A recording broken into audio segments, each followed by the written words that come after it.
need to call it off record and say that way. So we'll talk about that. That's what's true.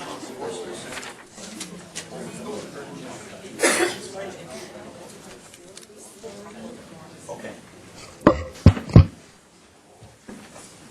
Good morning, everybody. Welcome to PPACG meeting. The first meeting we're going to do this morning is the annual meeting. Call to order, establish a quorum. I think we have a quorum. We'll dispense with the introductions till the next meeting. So what we have here is election of officers for PPACG Board of Directors.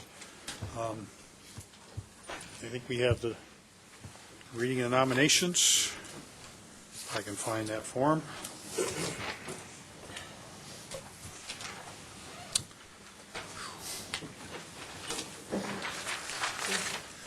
Item number 2. Okay. Agenda item number 2, the annual meeting, is election of board officers. They have been recommended to you at this time to open the reading of nominations. Reading of nominations. Annie Pico for chair. Commissioner Norm Steen, first vice chair. Councilwoman Jill Gabler for second vice chair. Trustee Stevens for treasurer. And Commissioner Mark Waller for secretary. Those are the reading nominations. We have any nominations from the floor? Any nominations from the floor? Seeing none. All in favor say aye. Aye. All right.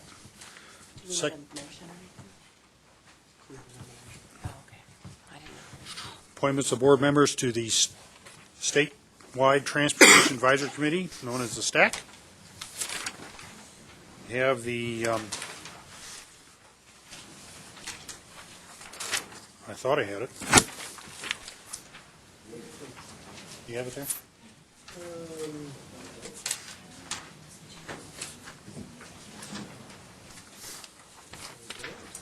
There it is.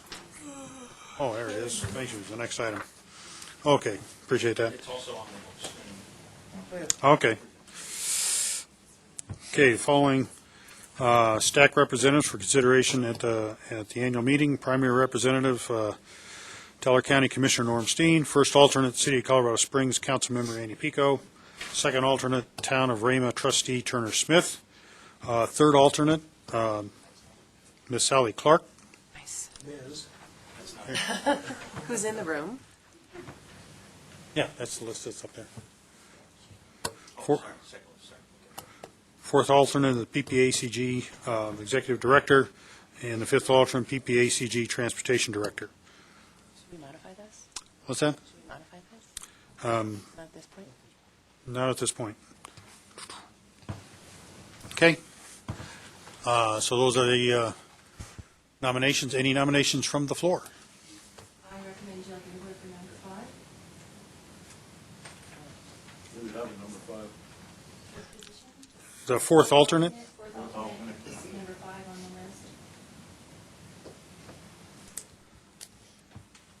list. Okay.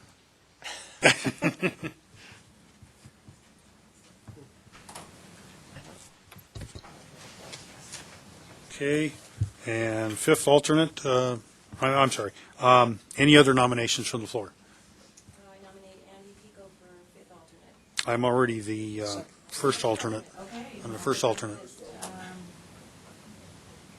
How about I nominate you for the 5th alternate? Sharon. Okay. Mountain. I accept.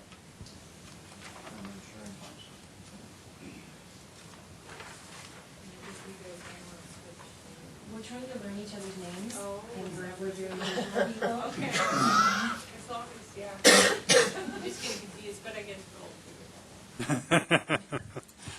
Okay, so now we have 2 slates. So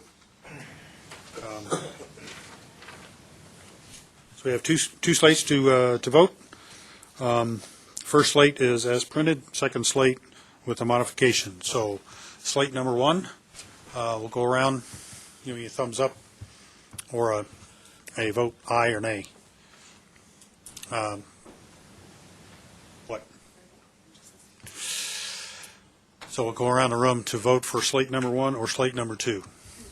2. Mr. Smith?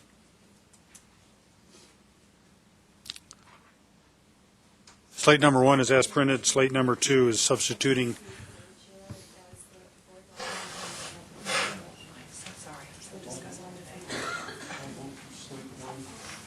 Okay, slate 1. 2. Mr. Murray? 2. 2.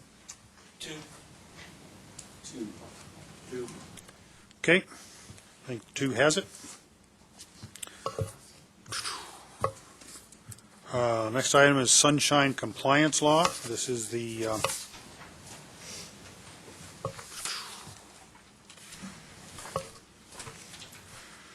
proposed motion designates PPACG signboard as the official posting location and policy communications manager. Open. Okay, here you go. You going to present this? I just came up in case anybody had any questions about Okay. it, because it's the normal sunshine that you all know from your day jobs. Okay. So it's open to a motion at this time? So moved? Second?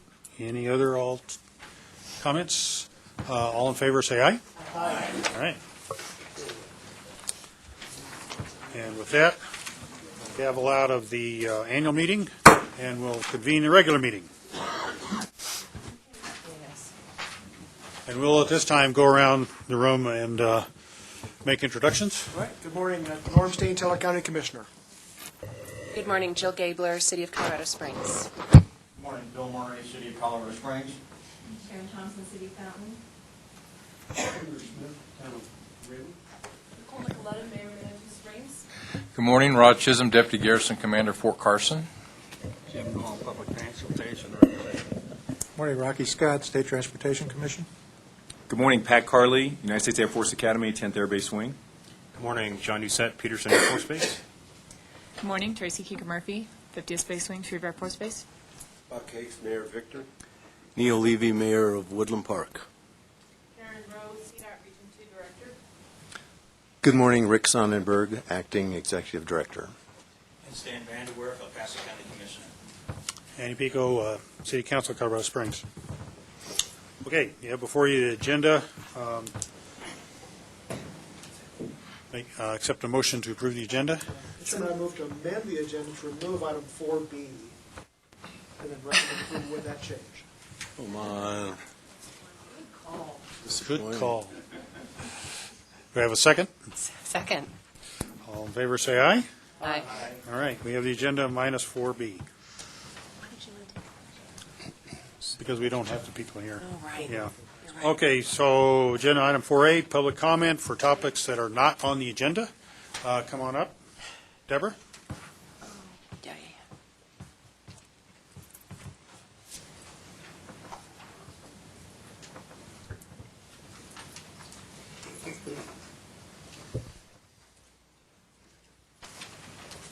Sorry, I just don't want that knocked over while I'm gone. Deborah Stout-Meininger, Community Advocate, Citizen Scientist. I do have some concerns that I need to share with you today. One is I'm sorry, I have to call it the I-25 Overkill Project. At that intersection, I have watched it since the day they started digging to redirect the creeks at that confluence.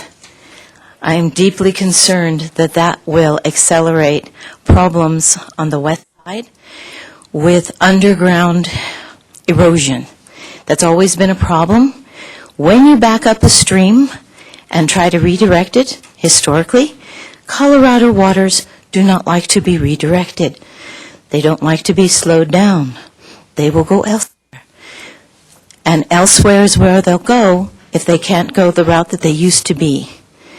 The west side, off and on over the decades, I've been here since '76, has had a problem with when we had flash flooding or a lot of rain, that there would be a great number of sinkholes on the west side. It was always disclaimed that it was old piping, underground water lines, underground sewer lines. But the fact is there's a certain set of water conditions, flash flooding or heavy rains, that always precipitated that. So it was more than just old infrastructure underground.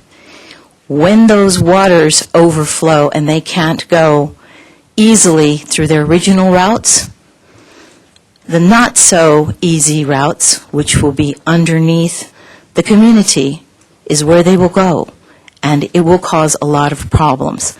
I don't think these after effects were factored in when they made that design, and that concern is bearing out in my mind when I look at all the work they did trying to redirect it and constrict it at that confluence. It is going to cause problems down the road, and it is going to cause, within a couple of years, it's not even going to wait decades, it will cause stability issues at that intersection.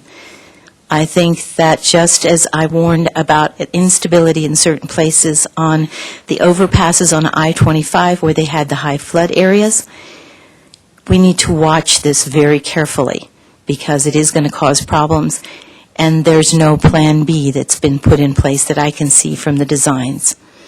So we need to watch that very carefully. It will happen, and it won't give you warning when it does. I just was reminded of that when I was watching some overflow coming out of the sewers as geysers as I came off of 8th Street to get over here. So don't know what that's from, but that put me in mind of all those sinkholes we used to have on a regular basis on the west side. And we've got the problem with the seismic activity coming from the turbines and the fracking out east that hitting the fault line along Colorado Springs. That does affect the Highway 24 area, and I predict it will also affect that interchange area in very negative ways.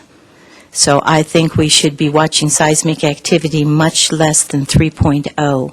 That's the traditional break-off line, because all the seismic activity at the lower amounts do small amounts of damage that accumulate over time. And we've been ignoring it for way too long. And those landslide areas around the homes are a testament to that fact.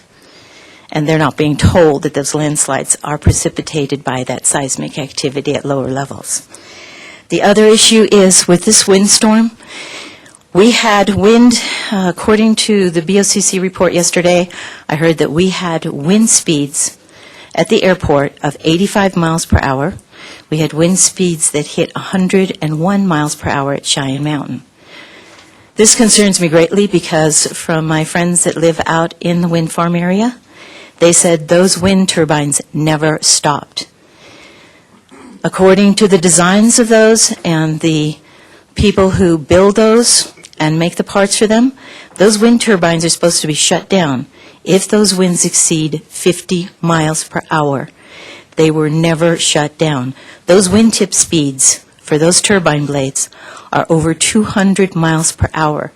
If they break and start flying off, those pieces can go miles, including if they catch fire. Then they would throw embers miles. Not just a few hundred feet, not just 1,000 feet, but miles at 200 miles per hour. This is a big concern. Everybody has the fracking going on out there, and we have the wind turbines out there, and nobody is watching the potential for the damage that they can do to the surrounding communities. Those safety measures should be enforced, they should be monitored, and everybody's looking the other way, which is really sad, because when a disaster happens, it will cost lives. And you've all been told, the BOCC has been told time and time again of these dangers, but nobody is watching. It's an attitude of, if we don't look, it didn't happen. And that's a big concern to me and the people in the community. Thank you very much. Any other comments from the public? Okay, moving on, we have item 5 as a consent items. All items as a whole. Open for a motion at this time. Move to approve the consent agenda? Second. Motion and second. All in favor, say aye. Aye. All right. Action of items. Item 6A. We have a motion. Mr. Chair, we've addressed this issue in a number of executive sessions and discussed information. We've not made decisions concerning items in review. However, at this point, I would move to terminate the employment contract of Rob McDonald without cause in accordance with the terms of the contract effective at 7:00 p.m. on February 10th, and keep Mr. McDonald on paid administrative leave until that time. Second. Have a motion and second. Any other comments? We'll go ahead and round the room and poll this one. Mayor Nicolata, if you would. We're polling for this one.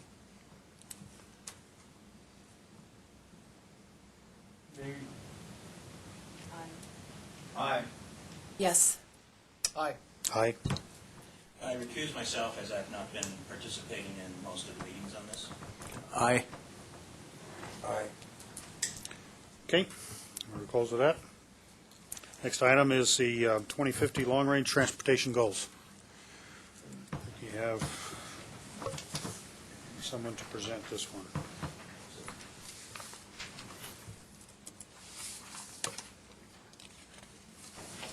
Fill in for transportation, because this is actually a communication issue. So I'm going to pass around a new survey. It got updated since your packets were sent out. Okay. So PPACG. Hi, I'm Jessica McMullen, the Policy and Communications Manager for PPACG, and I'm good at communications. PPACG staff is proposing to release a survey that includes the goals from the 2040 Long-Range Transportation Plan for public review and comment in an effort to gauge public priorities for the new upcoming 2050 plan. The wording of the goals has been modified a little bit. The initial goal language is written in the memo you received.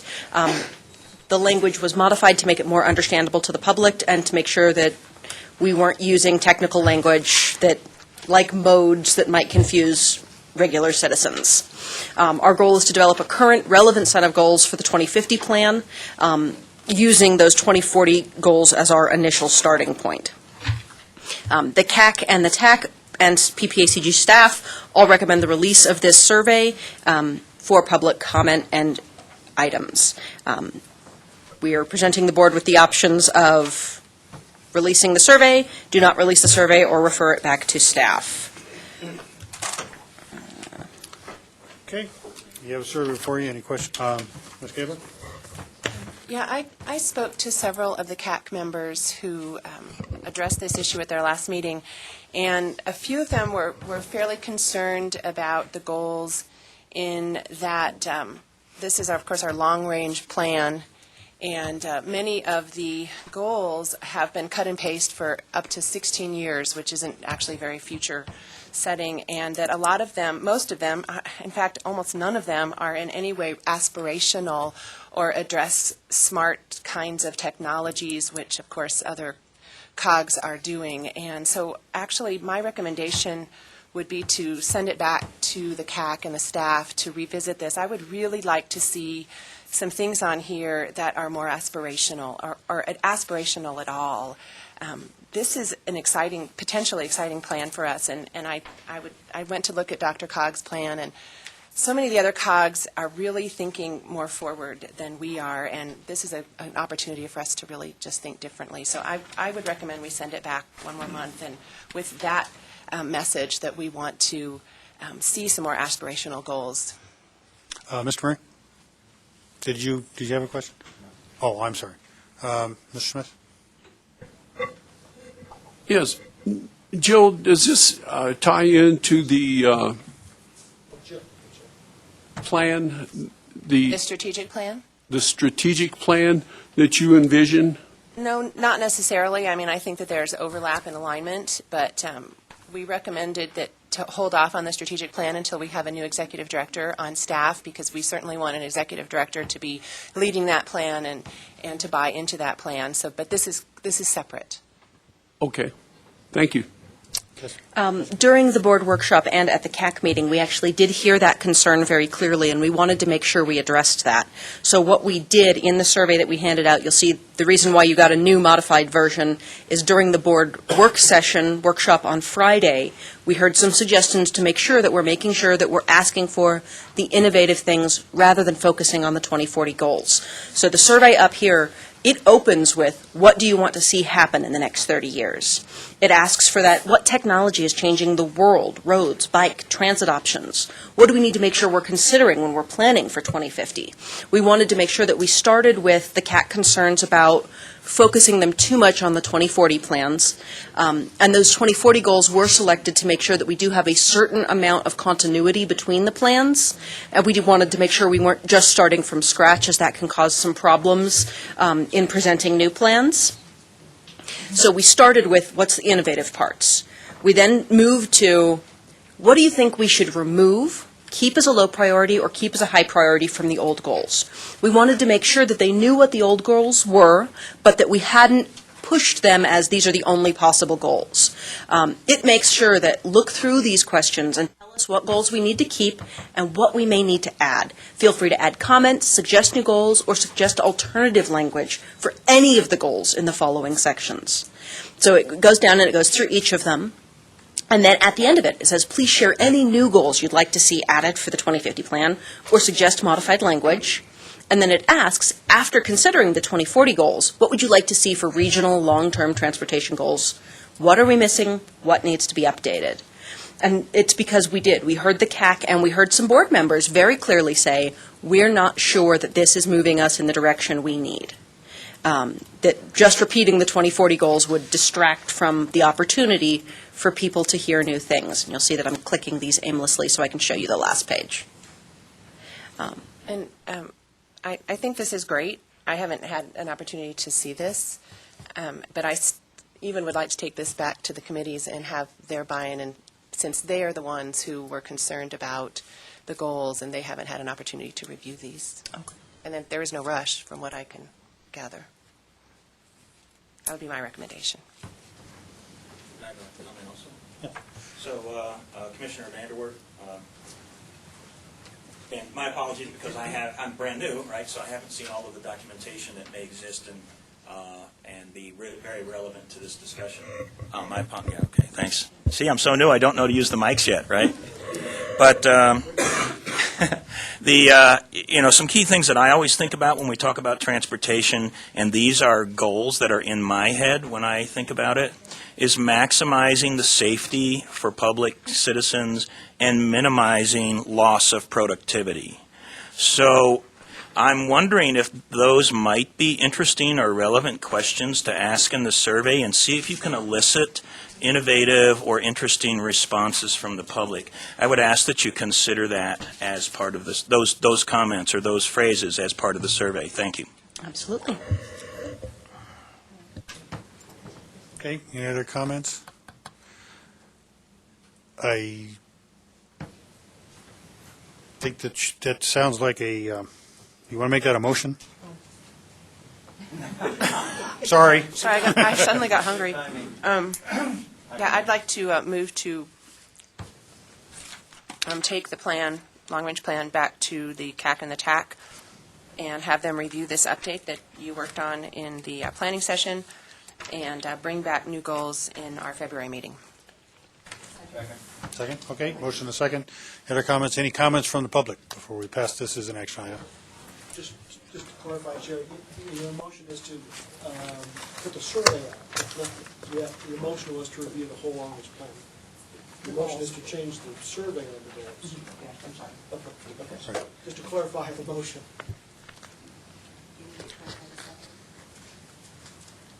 No, I think we're fine. Who was your second? Okay. All right. Mr. Smith? As far as the questions, I think the questions that you proposed are good. I think, a lot of that information probably exists in things that we're currently asking in programs in-house or from the county or from CDOT. I think these are probably standard questions, about safety, about loss of productivity and things like this. I think these are things that we, don't need to reinvent the wheel, so to speak. But I think there are certainly things that we need to keep our eye on while we move forward. Okay. Where will this be advertised when the final thing comes? When it's submitted, we'll submit it through local social media efforts and through news releases in an attempt to encourage, with some most likely paid advertising through Facebook, because we can pinpoint different locations to make sure we get responses from Fountain and Woodland Park. No, I wasn't thinking of locations, but not just age groups. I know the way my children would answer was probably going to be very different from how I would answer. It is actually one of the big advantages of doing both Constant Contact and Facebook is they let us track demographic information fairly tightly, and that's pretty valuable, both age, gender, and location. Okay. Other comments, questions? All in favor, say aye. Aye. All right.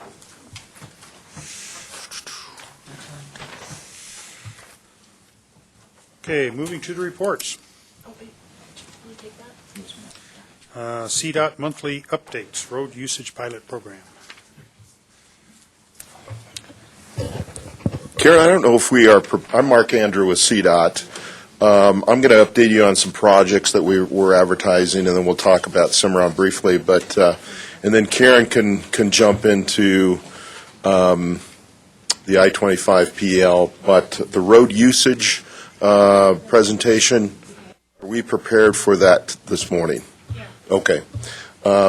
So I'll turn that over to Karen. So briefly, on projects we're advertising, part of our surface treatment program. As I discussed last time, we've got a couple projects that we are advertising in February. One is on 67 that goes from West Creek up to Woodland Park, and there's a gap on 67, and then it jumps from Divide to Cripple Creek. So that project, around a $10 to $12 million resurfacing job, will go out in February. We'll finish it up this next season. The other resurfacing job is in Fremont County. It includes US 50 from the Royal Gorge entrance about 10 miles to the west into the canyon. And then it also includes about an 18-mile section from US 50 on Highway 9 north to the county line. So two pieces on that resurfacing job as well. So two big surface treatment jobs, around 10 to 12 million. We are also advertising a project for bridge preventative maintenance throughout El Paso County, where we're going to seal more decks with the polyester concrete. It's part of our bridge preventative maintenance program to get more life out of those bridges. That's around that $4 million mark. And then we've advertised recently a project from Constitution to Garrett to reconstruct the westbound lanes and improve the intersection at Dodge, Garrett, and US 24. So that project, again, is part of our asset management program. So those four projects we're putting out this year. With that, I'm going to turn this over to Dave, and he can do a quick update on Cimarron, unless Karen wants to talk about I-25 right now. So, Dave? Talk about I-25 and road usage. Dave Watt, resident engineer with CDOT Region 2, working for Mark and Karen.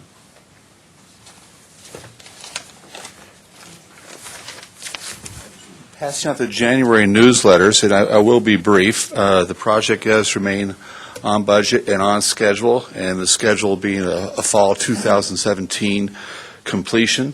You've probably seen some recent experiences due to the weather that we've had, with West being the winter months. We are able to progress the lion's share of the work. Asphalt is probably one of the more temperature-sensitive items of work we accomplish, so that's a little bit difficult to schedule in right now, but the other portions of the work, we're still able to progress concrete, pavement, structural work. Certainly the sub-foundation work for the structures is continuing.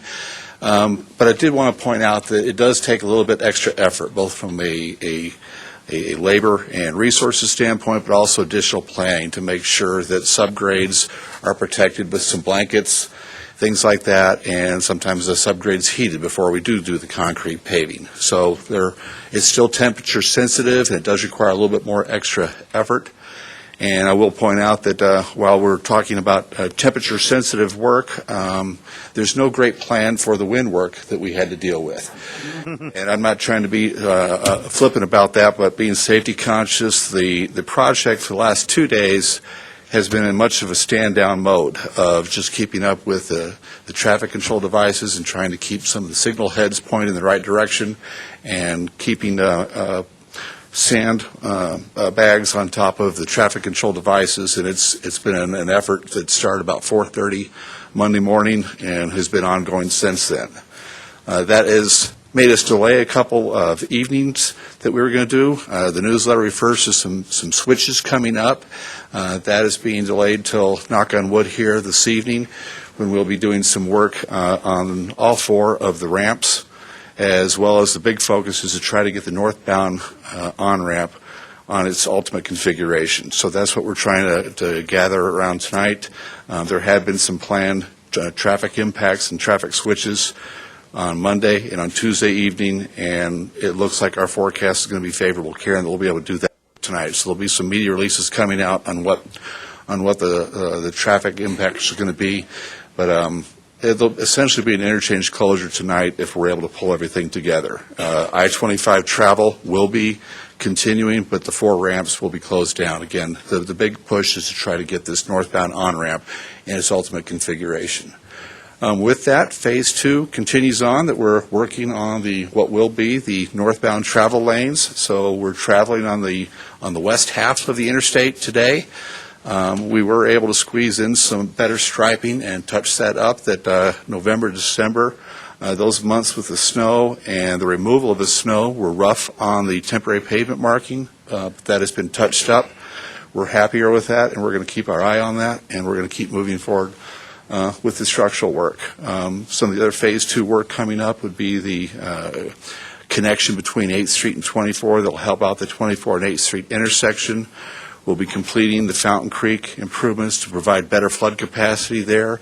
Right now you see some interim conditions where you have to move the creek, and it's temporarily move it so you can have a place to work without working in Fountain Creek water. You don't want to kick up a bunch of sediment and sand and have that go downstream. So we do these temporary diversions, so these are some interim conditions out there right now.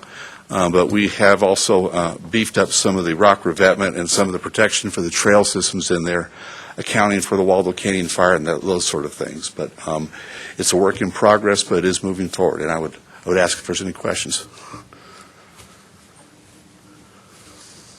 Maybe this is a question for Karen, I don't know, think about it, but with the prohibition of commercial motor vehicles, high wind conditions, where did that freight go? Where do they park? Where do they queue up? If you can't travel through the area. Yeah, it depends on, I'm not quite sure in Colorado Springs where that happens, and we are trying to headquarters is working on a statewide trucking parking plan, right? So that maybe people can see it. But I know in this last storm, I was told that in Douglas County, they opened up the fairgrounds, Douglas County Fairgrounds, and they had them parked there. Some were parked on the interstate for a while, but I think they were directing them to the Douglas County Fairgrounds to park. I know down in Pueblo, we've been working with the Greyhound racing area down on the south end of Pueblo to use their parking lot to park there. So north south, what happened here? Any idea? They go to various locations. We don't have a particular designated truck parking area. You say The exits Yeah. on the freeway, they were in any field in Fountain they could find, they were in truck stops in Fountain, they were anywhere they could find an empty place along a long stretch of it. I saw every area underneath an overpass being utilized because that had some wind protection there as well. They just, if it got too bad, they just told them to stop. Yeah. I really appreciate the creative way they got off the road very quickly once they flipped over. They just pushed them to the side so the traffic could keep flowing, and it, my daughter lost her car keys, so I had to go up and out of it. I felt confident driving because, they were just off the road far enough that it was very safe, and I commend you all for the job you did in those circumstances. I mean, there was even a guy out there just sitting in a bulldozer. He's going to happen, and just waiting to be there ready to Wow. push it over the side of the road. So, wow. Push up. Yeah. Well, no, they didn't push them off the road. They just pushed them out of the way to drive to keep the traffic safe because it was dark. Yeah. I thought CDOT did a fantastic job. We're working on the cleanup now because there were still some trucks off the side of the road on their side as of yesterday. So we're working with different companies to clear it. Anecdotally, I heard 35 semis tipped over. I heard 33 semis flipped 33? over. Along I-25, just along I-25. Just 25. And this is, again, Commissioner Vandorf, getting back to the Cimarron interchange, which I know that you spoke with about just briefly. First of all, I'd like to thank CDOT for all the great work that you're doing and all the other people that are participating. That looks like it's going to be a great intersection. I have one very quick question. Knowing that we have weather, although you probably plan for weather conditions, a couple of down days or half dozen down days or whatever, looks like we have a completion date in December of 2017, and the question is, are we still on target? Yes, we are. Excellent. Thank you.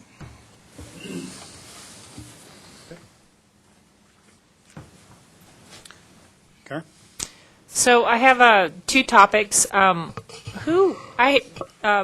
I'll talk first about the road user charge and then the I-25 PEL. Who here can I send? The STAC had a great handout on the road user charge, and I can send it to whomever to distribute to the board members. Jessica? Okay. Jessica Mullen? Yeah. Okay. Yeah, and so I'll speak from that. But again, CDOT did a pilot program. It's a research program, so we got research funds to do it.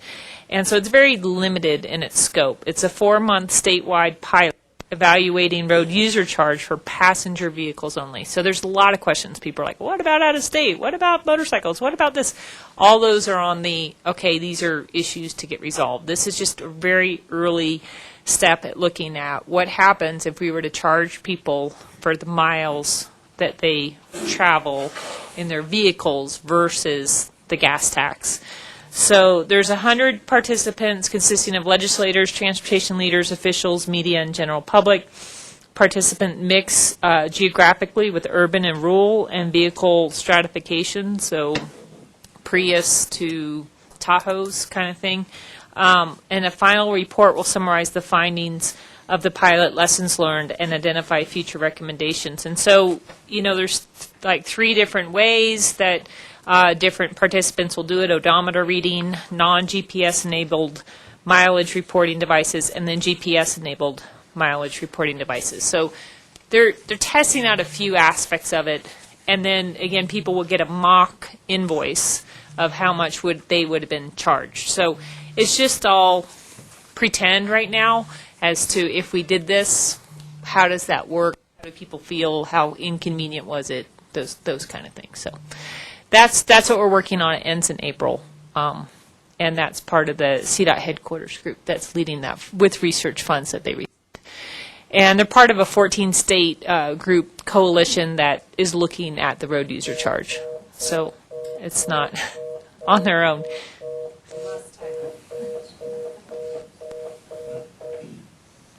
That was Tyler Stevens. He's no longer with us. Say it that way. Well, Electronically.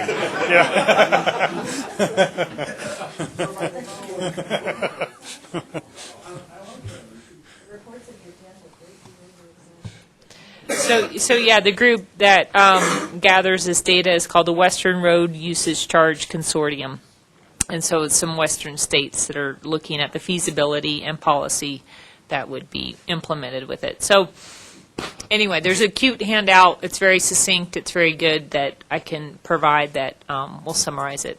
But there's a lot of questions still to be answered, and there's no moves to implement this anytime in the near future. So with that, though, the I-25, what we're calling the gap section, which is between Monument and Castle Rock, it's part of a planning and environmental linkage study, and the study actually goes all the way from C470 down to Monument. And that's, again, a planning environmental linkage is just the first step in a NEPA process. It's a relatively new tool that FHWA allowed in order to expedite environmental documents. And right at the last time I was here, we only had enough money to do that study. And that study was going to take 18 months. Since then, Douglas County has freed up some what's called HPTE development funds from their C470 project. So HPTE is High Performance Transportation Enterprise. That's toll roads, in essence. It's a agency that's not CDOT, but it's matrixed into CDOT. They can charge tolls, and they have some available funding to look at projects that would have tolling as a possibility. So that project definitely would look at tolling as a viable option and would do the analysis accordingly. So they've given that $15 million from the HPTE Development Fund out of C470 to this project. So what we now have money for is to start an environmental process earlier on possibly what we're calling early action projects. And so there are things that, again, the study goes all the way from C470 to Monument. So what are some projects that could be pulled out to do more extensive environmental analysis? And that environmental analysis is part of the federal laws, and it just takes a while to do. So we have the funds to do that. So if we're able to do that, and then if we're able to identify the construction funds, we can get the design done, and we could start construction as early as summer 2019 to December 2019. But right now, there are no construction funds identified. This is only design and environmental planning funds. Okay, thank you. Yes. I'd like to, Rocky Scott, Transportation Commissioner, make a couple of comments following up on what Peggy had to say. On the road usage program, I'm one of the participants. Very impressed with the way it's been presented. I know people are concerned and appropriately about the privacy issue, but one of the options provides total privacy. So I think the three approaches that have been taken should hopefully ameliorate concerns that anybody has about how it's executed. We clearly, as Peggy mentioned and has been emphasized, Karen, well, Peggy isn't here. We are, I think what all of us have to face, which is, I made the comment last time, it's still a big number. It is, 400 million plus or minus 100 million with lots of other needs in the state. I'm encouraged to see the Speaker and the Senate President saying they understand and the whole body, legislative body understands how important this is. And they're committing to doing everything they can to find a bipartisan solution to funding these transportation projects. And not over the short term, but over the long term. I think if you look at the numbers that CDOT's been presenting, we're looking at $9 billion over the next 10 years as a requirement. Over the next 20 years, it's probably $20 billion. That's real money. And if there is a huge national infrastructure program, I think one of the things we have to be concerned about is inflation. So at the end of the day, the important thing I think for all of us to focus on is, yes, the project has been accelerated, subject to, as Karen mentioned, funding, and I think everybody in this room is going to have a hand at the end of the day in helping to decide whether or not that funding is provided to CDOT to get the projects done. Okay, Mr. Smith. Karen, when would they start the Cal 24 study on the,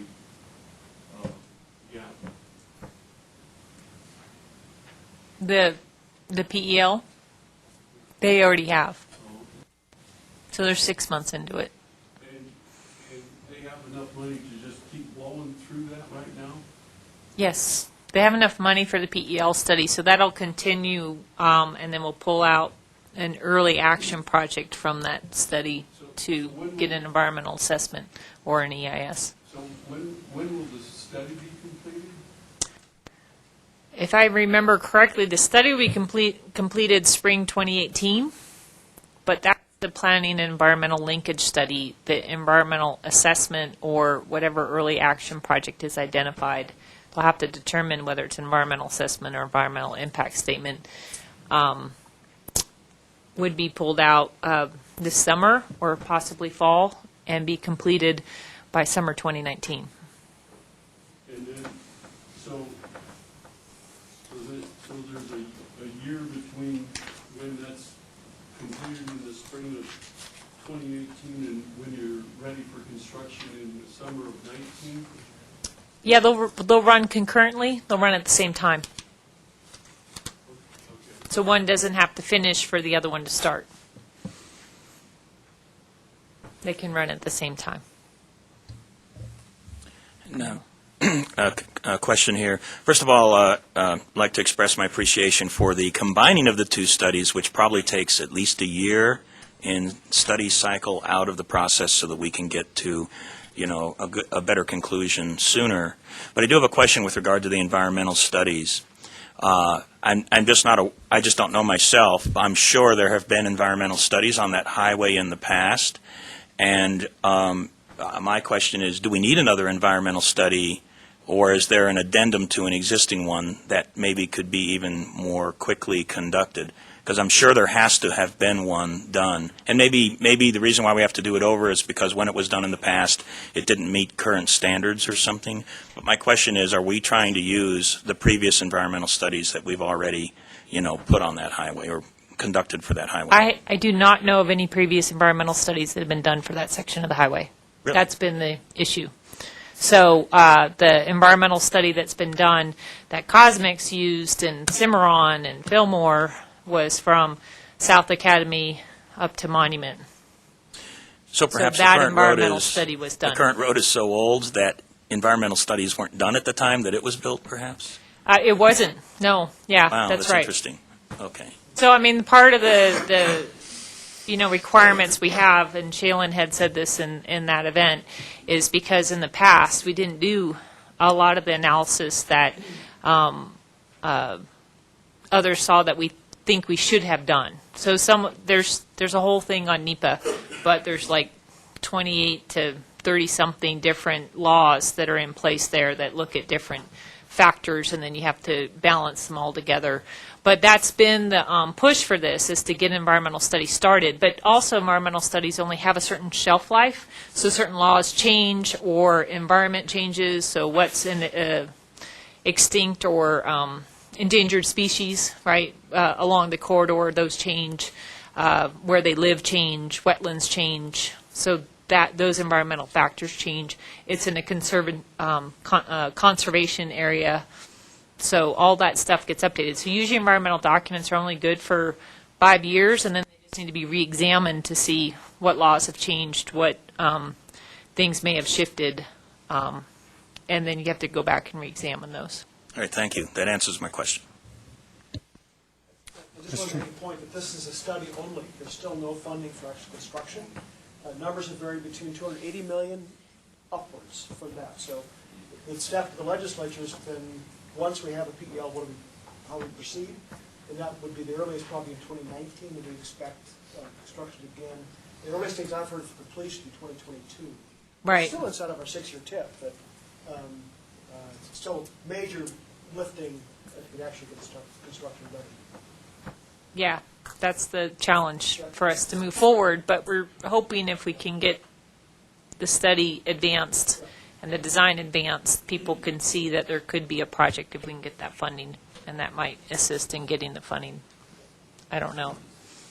Mr. Smith? Mr. Chair, I'd just like to thank Commissioner Scott, Karen from CDOT, and Mark from CDOT, all for being here today and working together with all the various players in seeking those funds that we don't have yet, but in getting those studies done and moving this ball along, pushing it up the hill, as it were. I think I'm beginning to see where that term came from, and I understand why they say uphill. Thank you. Okay, thank you. Any other questions? Okay, great. Turning to the military installations report. Rod Chisholm again from Fort Carson. Nothing really significant to report. Soldiers and families had a great holiday. A lot of them were united with family, which was good. There was one announcement that kind of slipped out that you probably all are aware of, but the end strength of the Army has been increased from 450,000, this is active duty soldiers, to 476,000. So actually it had sort of bottomed out, and now we've seen a slight increase in what's been authorized to maintain on active duty, and that announcement kind of came out during the holiday period. The local impact to Fort Carson hasn't been assessed yet. We're still transitioning many soldiers. As many as 450 to 500 soldiers at Fort Carson transition into civilian life every month, and we're continuing that transition process. But the end strength has been increased by 26,000.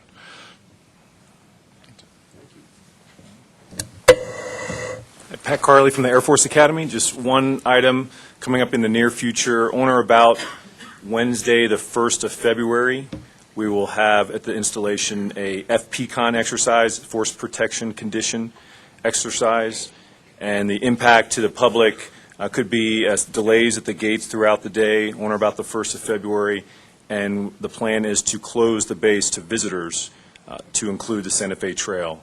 And we will send out a media release a few days prior to the exercise. Thank you very much. Okay, thanks. Good morning. John Doucette, 21st Space Wing, representing Peterson Air Force Base. As our ongoing commitment to provide an update on the PFOS issue, really no significant updates from the installation this month. We did, however, receive concurrence from Colorado Springs Utilities with respect to our ongoing disconnect actions with respect to the source system. A few other installation issues. We continue to make slow progress with the recovery from the hail damage from the hailstorm earlier this summer. We have been experiencing some delays due to the weather, as well as some of the contractors not having enough crews to support the great need that is out there right now. Additionally, more Mother Nature woes for us. We did experience some windstorm damage this week. Winds up at Cheyenne Mountain Air Force Station did exceed 100 miles per hour and were sustained over 70 for approximately 7 hours. We are currently estimating approximately $1 million worth of damages to include vehicle damage, glass, bodywork, roofs, awnings, and some street signage, things of that nature. In addition, access to Cheyenne Mountain Air Force Station was restricted for a time on Monday. However, it was Tuesday. Reopen at 5 o'clock p.m. in the afternoon. On a happier note, we are celebrating some significant anniversaries at Peterson Air Force Base this coming year, to include 75th anniversary of Peterson installation, the 35th anniversary of Air Force Space Command, as well as the 25th anniversary of the activation of the 21st Space Wing. So expect to more information to come out in terms of those celebratory activities. So, thank you. Hello there, Tracy Keeker-Murphy, excuse me, representing the 50th Space Wing out at Schriever. A few things. I don't have any updates on any kind of damage. I did not hear of any sustained damage on the base due to the wind that we've had, although it has been very breezy out there on the prairie the last couple of days. Just some anniversary type celebrations coming up for the 50th. The One Stop's 25th anniversary celebration will be the end of this month. There will be an opening of the Schriever Time Capsule on the 30th of January, celebrating 25 years of the 50th Space Wing. The 50th Space Wing will be holding their annual awards ceremony in February. There will be a third annual GPS Heritage Celebration held on the 17th of February. That will be at the Pinery at the Hill, and it's just an annual celebration of GPS. There is a Spring State of the Base coming up on 1 March that Colonel Burt hosts. Then there will also be an AFSpace Women's Leadership Symposium. That's actually being held in Peterson, so something that folks might be interested in. That'll be 8 March. And then more personal, I'm actually with the 310th Space Wing, just representing the 50th today. We will be having our annual awards banquet the end of March, and we will be actually celebrating not only our annual awards, but the 75th anniversary of the Doolittle Raid. The Doolittle Raiders, most of them went on to command units in the 310th Bombardment Group in World War II, so we have a direct link to them. So that is all I have, pending your questions. Thank you, Carlos. Any other questions? Executive Director's report. Rick Sonnenberg, just briefly, the Joint Call Center for the Specialized Transportation Providers is up and running at Mountain Metro Transit's headquarters, began operations on January 3rd. Medicare open enrollment services by our area agency on aging here in the building served over 1,000 individuals during the Medicare open enrollment period. And I'm just hitting some highlights. In the fourth quarter of 2016, we had 1 employee departure and 4 new hires. The Pikes Peak RTA Board in December approved its 2017 budget, which totaled $205 million, of which $89 million is budgeted new revenue in 2017, and the balance is carryover. I'll stand for any questions. Any questions? Thank Seeing you. none? The TAC.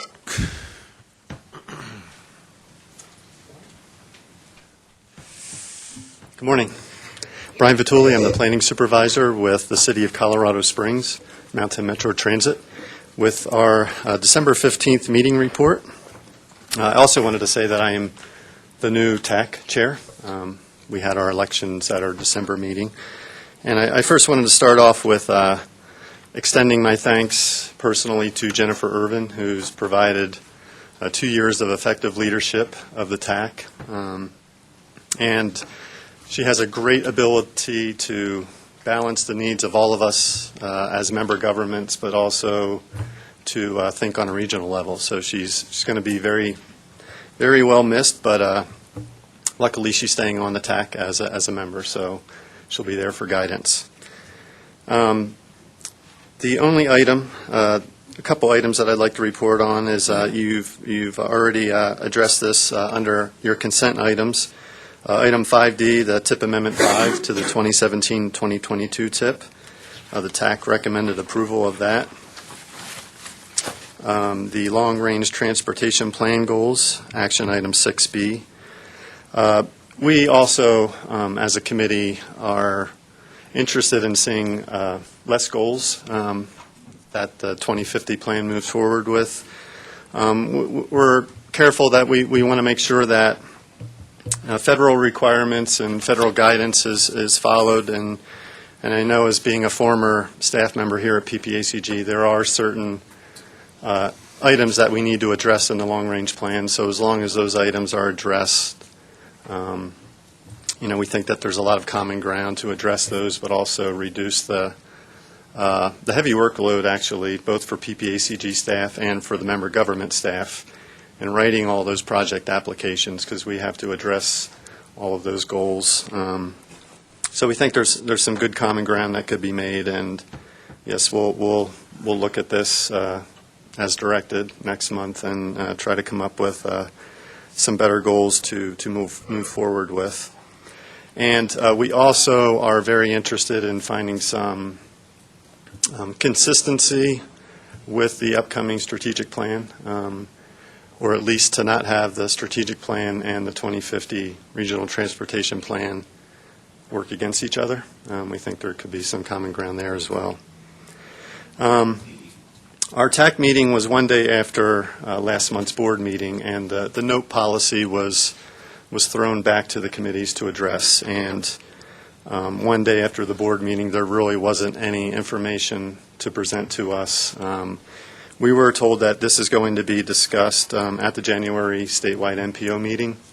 And Wendy Pettit from CDOT provided a little bit of information on CDOT's cash management process. So there's really nothing we could do at this point, so we voted to table that item until we get some more information. PPACG staff also will be performing some type of scan of other MPOs to see how they address this issue.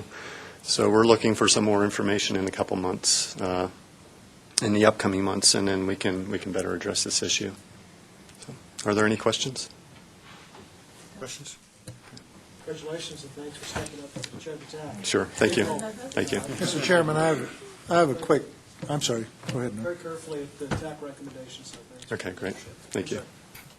Quick question, I'm a new guy too, but I'm a systems guy, and I'm always curious about, particularly from land use planning perspective, transportation planning perspective, how do we coordinate the comp plan process that's going on within the city now, the long-range planning activity in the counties, and what PPACG does? Is that a robust process to actually look at the entire regions as a system and understand where the system stresses are and what we're doing over the long term to address them?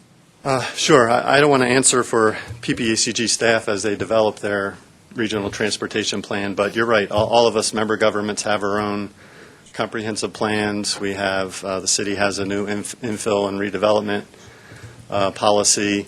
So there are a lot of items that the PPACG staff needs to dig into to ensure consistency and to at least be aware of those items as they develop that.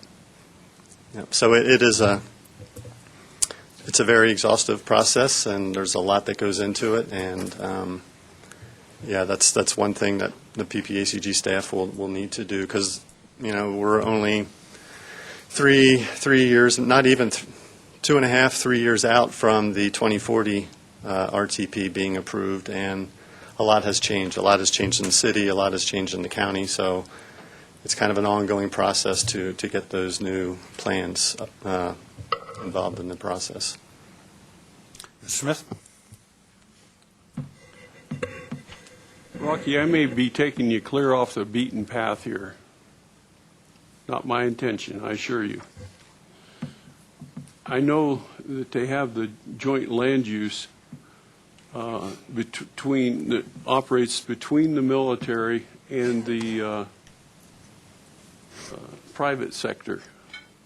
And I'll give you just one example. They've studied the conservation efforts between those two up in the the creek watershed, the what's Monument Creek? I believe it's Monument Creek. Monument Creek watershed, yeah. And it starts above the Air Force Academy and goes down well below it. And if you go throughout the entire thing, they've found 1,500 projects because they just adopted what had already been invented. Okay? Now, in this study, they address 19 different areas, like sound, like people flying through areas and it annoys the neighbor or something. That's sound of freedom to me, but some people don't see it that way. So there are things like this going on between private and military. I hope I've confused you enough, sir. Thank you. I'm just glad I don't have to respond to that. Any other questions, comments? All right. Thank you. Okay, thank you, Brian. Thank you. Next up is the Community Advisory Committee. Jen? Good morning. Jen Ellinger from the Community Advisory Committee. This will be my last meeting. We will be electing officers on the 25th of January. Our December meeting is not a good one to elect officers. It's just participation is a little smaller than we'd like. We have a panel that we're putting forward, the nominating committee, and we'll share that with you after the election. We also have an at-large vacancy that will be occurring, will actually be filled after we meet with the interviewees on the 25th earlier in the day. We were really happy to see that changes are going to be made in the survey. A lot of response from the CAC was that why focus on old goals? Let's look at some new opportunities, and the priorities of the community have certainly shifted some since that particular survey. So I was thrilled to see that. And the other thing we wanted to comment on was there's 3 or 4 of the members are very interested in helping Servile in the small area forecasting, participating in that because they feel like their backgrounds and their research may be able to offer some type of help with perspective on those kinds of things. Okay, thank you very much. It's been a great year to be here. Thank you. Thank you for doing the work. Any questions, comments? Nope. Next up is the Regional Advisory Council. Joanne? Thank you. Good morning. Joanne Ruth, Regional Advisory Council, Area Agency on Aging. I want to thank you for approving our new members that you did in your earlier. We are really happy with the slate of officers that slate of members, new members. We have 7 very high quality members, and one of the most unique pieces is that we have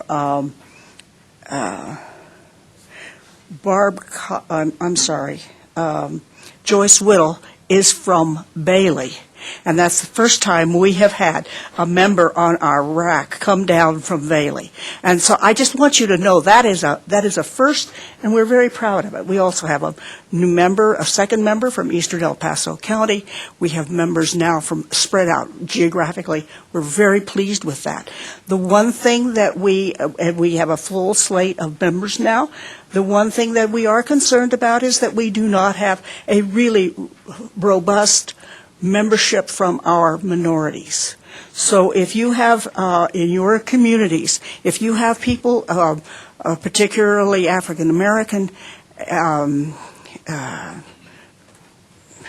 we have one new Asian representative, but no one from any of those others, and we need more men. So, at this point, the RAC is a minority of men. And I'd like for you to think about that, and you are our best resource for getting our representative members. I am very pleased to tell you that our new chairperson, this is my last meeting with you as chairperson, and Dave Betzler is here. And I thank him for his efforts. He is from Monument. So it's another addition to looking at our wide community of aging. Please know that what we do as a Pikes Peak Area Council of Governments makes a huge difference in what the world of how our senior citizens live. And we must keep that always in mind when we make our transportation, our environment, our communication, any of the decisions that we make in our 3-county area really impacts on our seniors. And I thank you for keeping that in mind. Thank you. Jordan, I can tell you, I thank you for your service to the RAC. You've always been a voice of reason, clarity. I think I speak for the whole board and just extending really great. Thank you for your service. Kind of you. Thank you. Thank you. I appreciate that.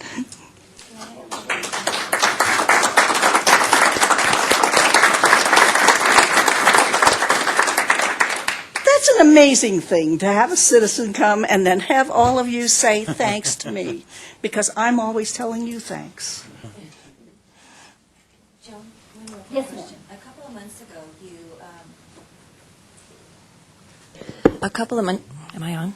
Yes. A couple of months ago, you mentioned a program about recycling hearing aids for people. Yes. Can I get some information on that? We'd like to publish it in our local newspaper, and I can't seem to find any more information on it. Oh, we will be glad to get to, you may bring, any hearing aids may be brought here to this office. Bring it when you come. And we will get it to the agency here in town that is collecting those. It's one of our providers, so we would be glad to do that, and I'll get you specific information that we'll send it out to you. Yeah, if there's anything, outlying areas too. Absolutely. Collecting points down my way. Oh, So. absolutely. Okay. We'll do that for you. Great, thank you very much. Anyone else need that information? I actually need hearing aids. They might have it, you never know, there might be a... Now, I don't know about this swap business, but... Bill's going to be going through the box first, huh? One thing at a time. Please call Carrie Sholner, and we'll try to help you with this. We're not going to leave anybody sitting out here on the cold saying, I wish I could hear what you just said. Thank you. Thank you for your question. Thank you again, Ruth. And I should mention Jen Nellinger and Jessica. Thank you for the other past chairs, too, that weren't at the podium. But Jen, I want to thank you for your service as well. The outgoing chairs for TAC. Thank you. Take a round of applause for all of the outgoing chairs.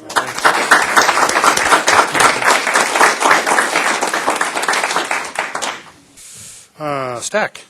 Yeah, just a couple things I want to update you on. Karen gave you a good update on the RUC pilot program. I'm one of those participants as well.